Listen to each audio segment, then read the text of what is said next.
Good evening, everybody. I'm your host, Simply C, and I am here with Erica Adams. She's a new budding author in town, although reading your book, it did say it came out in 2014. So have you just kind of been waiting this long for it to come out? I do have a couple copies here right in front of me. So Okay, well, I've been thinking on and off of being an author throughout my life. I didn't really get the opportunity until college.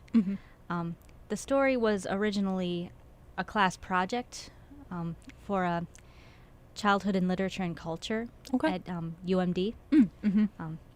Basically, the class was sort of a study on of how children are depicted in various types of stories. So we read anything from like Children of the Corn to Dr. Seuss, Secret Garden, and stuff like that. My favorite, of course, was Alice in Wonderland. For our final project, we had the option of either writing a 10-page essay or a short story with like a 4- or 5-page essay to go with it. Oh, okay. And by that time, I was so sick to death of essays. And so I decided I wanted to write a story. And the more I thought about it, the more I realized how much the character of Alice and I kind of have in common. Or actually, I should mention, I have auditory processing disorder. It's sorry, I kind of digressed there. No, that's fine. It's a condition. It's a real life condition. Okay. Which affects the way the brain takes in and processes information. I think it's thought to be sort of a neurological disorder, although no one really understands exactly what causes it. And I think it's even less common in women than it is in men. And it is thought to be brought on by trauma. So I've heard stories of people being in like car accidents, for example, and getting some form of it. It's sort of an umbrella term. For similar disorders, and sometimes kids with with a history of ear infections can have it, and actually people with perfectly normal hearing can have it. It's not that it has so much to do with the physical ear itself. It's I guess it has to do with the brain in some capacity. How the brain processes audio. Yeah, it's sort of like the info will go in, but somewhere along the way of like going from the ear to the brain, something goes wrong. And it's like, and it's not just the hearing, it's kind of all my senses. It's like I can see something, I can hear something. It's like I know enough that it's there, but at the same time, I may not get the significance of it at the time. In relation to something else. So I tend to think of it as like a really severe case of in one ear and out the other without even trying. I realize how funny that sounds, but that's pretty much it. So it's like I almost tune out without even really wanting to. I didn't necessarily have a case like yours, but yes, in one ear and out the other during some of my college lecture classes. Sorry there, professors. But I'm all right now. Don't worry. So in your book, you have a character. She is kind of mirrors Alice in a little bit of a way. And you do mention APD in it kind of throughout. Now, how did that character come about? Is she kind of a reflection of you in these adventures? Partly, yes. Thankfully, I wasn't bullied as badly as Allie is in the story. The main character is Allie. I deliberately made her 14 years old and based this roughly on my year in 7th grade. I think I was about 13, 14 at the time. And that was pretty much the worst school year of my life up to that point, because I was going from 6th grade at St. Michael's Catholic School in Lakeside, and I never had more than 12 classmates. It's such a tiny school that there was like 12 students per class, and like it only went from like kindergarten to 6th grade at the time, or maybe preschool to 6th grade, something like that.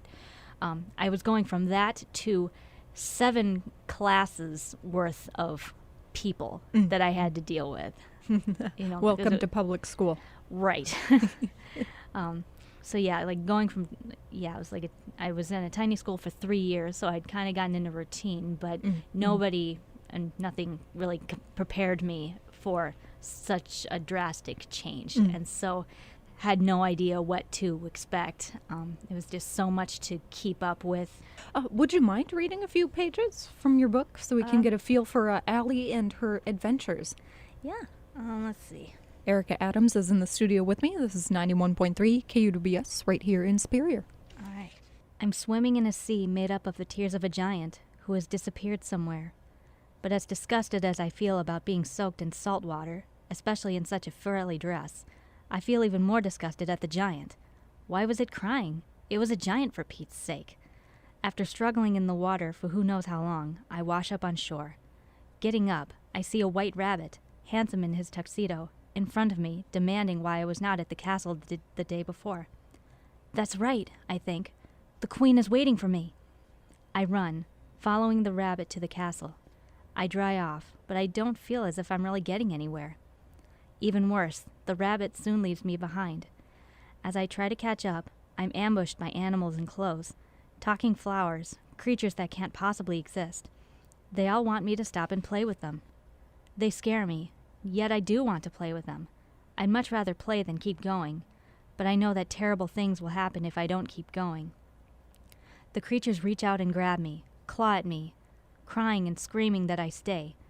I wish I could, I tell them, but I can't. They accuse me of abandoning them, being lazy, no fun, stuck up, anything they can think of. I beg them to let me go, but they pounce on me, smother me, whatever they can to keep me from escaping. Suddenly, I feel myself flare up like a candle flame. My eyes snap open.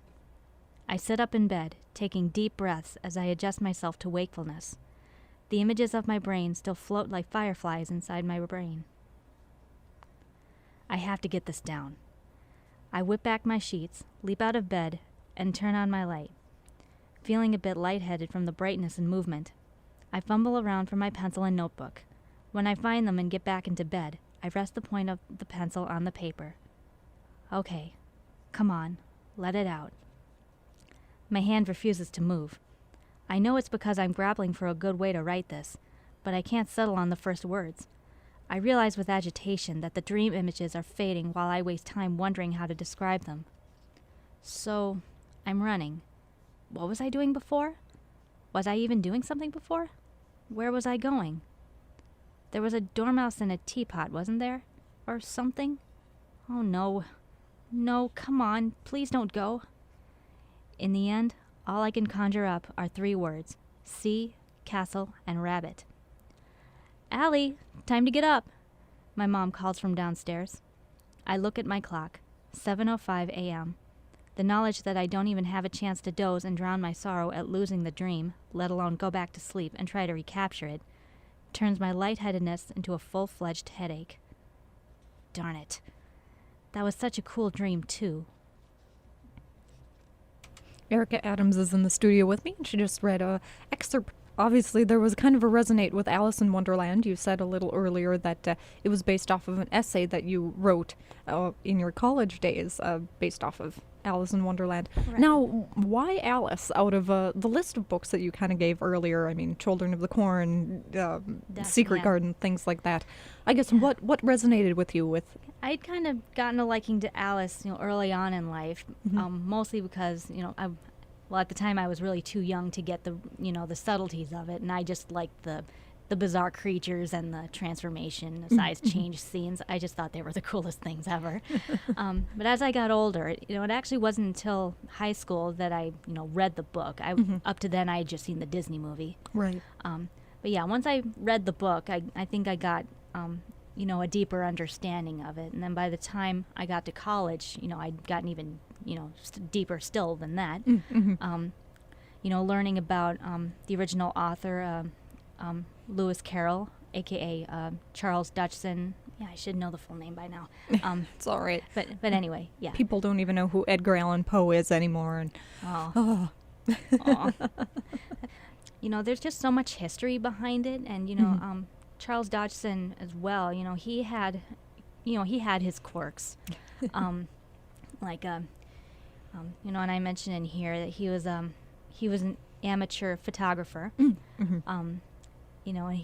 And if I remember if I remember the class right, I think he was, really into celebrities. Mm-hmm. He would take pictures of, the local famous people who were alive at the time. Mm-hmm.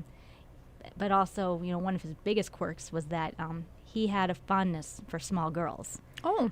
And actually, and I think he was heard to have said that something like he thought boys were just, too rowdy and filthy for his taste. So, he just preferred young girls. He was also said to have had a really bad stutter, Mm-hmm. Mm-hmm. Among other things. So, Well, he wrote a good book. oh, yeah. I don't remember if it was in the actual class, but, in one of my college courses throughout, there's a story where it's a poem in which this mother is trying to get her kid, Augustus, to drink some soup. Okay. And Augustus, keeps throwing a tantrum and saying, no, I won't eat my soup. Mm-hmm. And then as he keeps refusing to eat his soup, and then he Right. gets thinner and thinner. And I've seen illustrations, they're pretty creepy.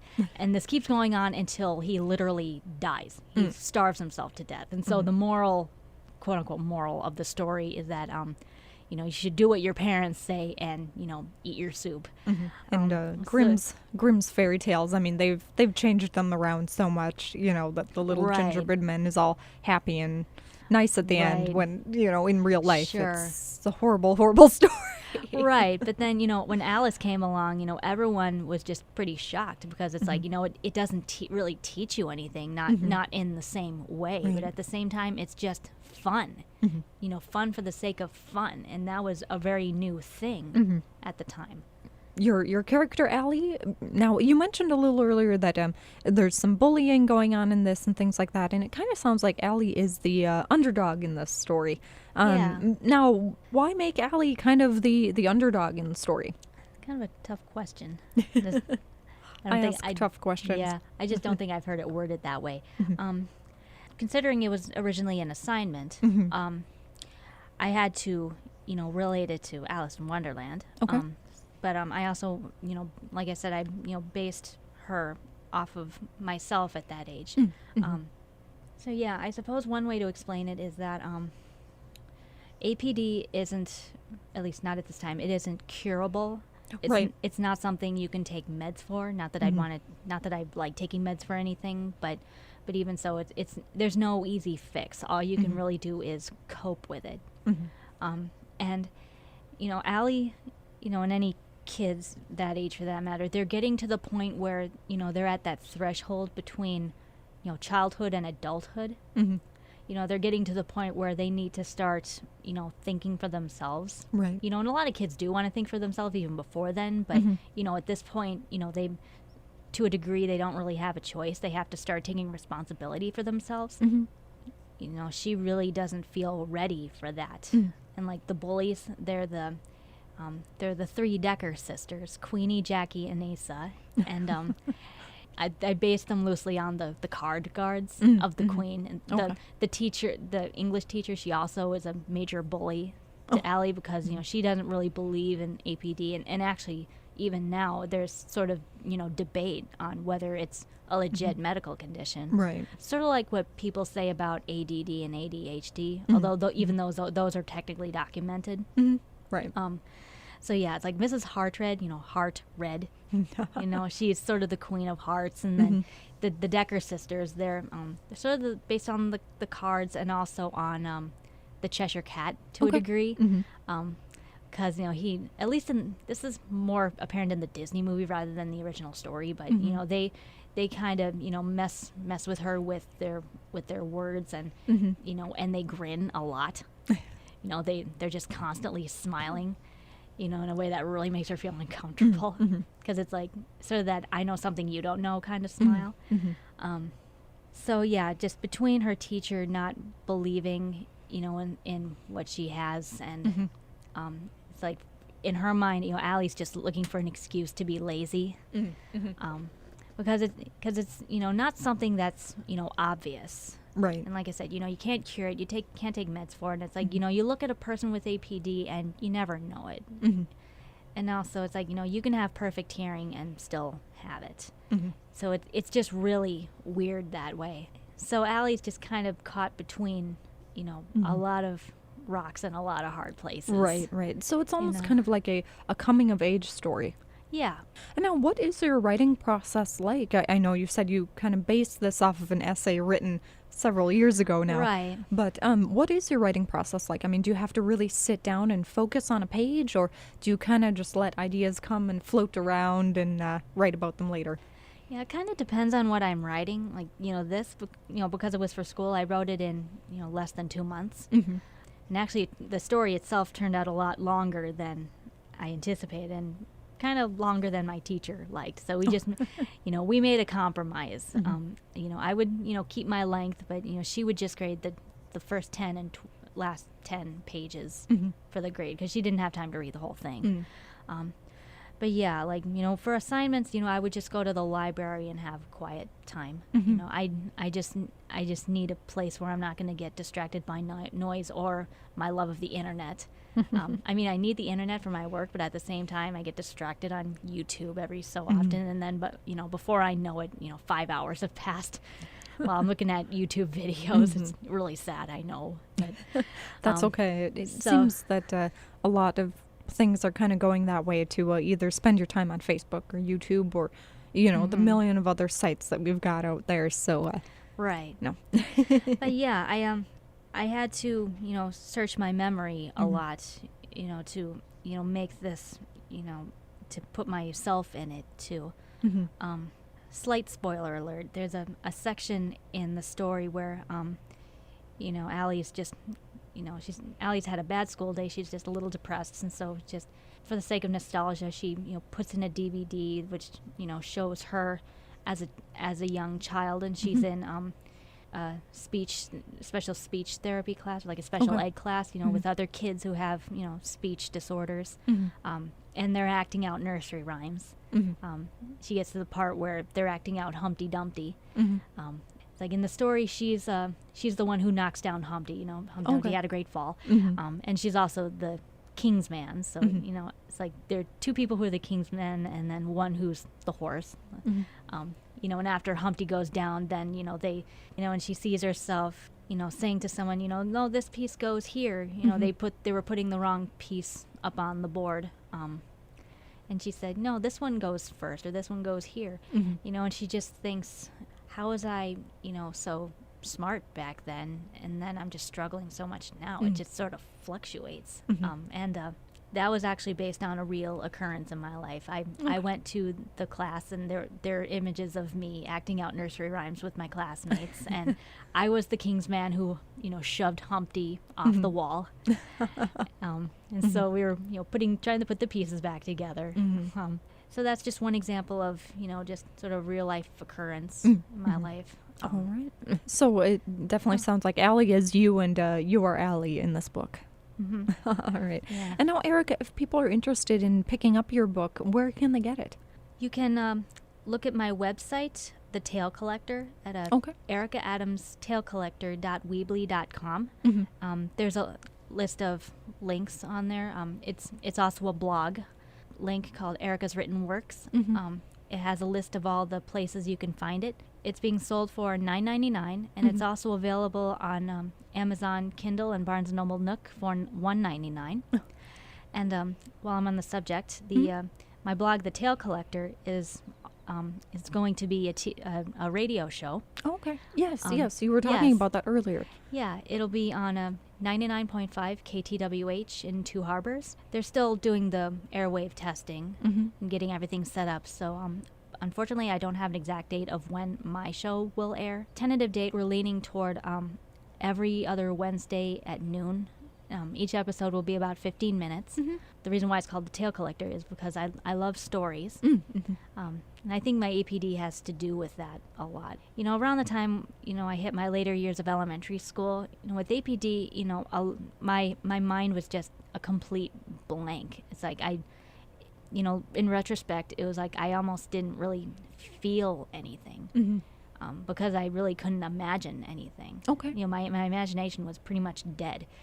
But later on, I think once I began to mature and really, think, and with a lot of help from teachers and family, I read books more, my reading comprehension improved greatly.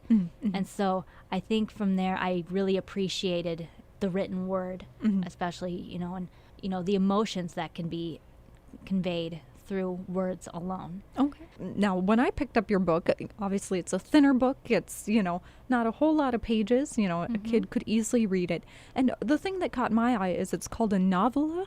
Is that how you pronounce it? Novella. Novella. Yeah. And to this day, I'm not sure if that's totally accurate, but it just felt longer than a short story. Okay. The exact definition varies, but it really has to do with length. It's longer than a short story, but shorter than a novel. Okay. And now you have some really beautiful cover art. And now, how did you get in touch with that artist?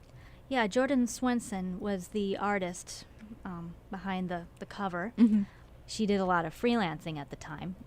So yeah, my mom introduced us, and we got to talking, and on my mother's advice, we made up a formal contract, just in case, heaven forbid, one of us had to sue each other. But no, everything went just fine. She laid down some prices for me, depending on how many samples I wanted to see and how much she could do.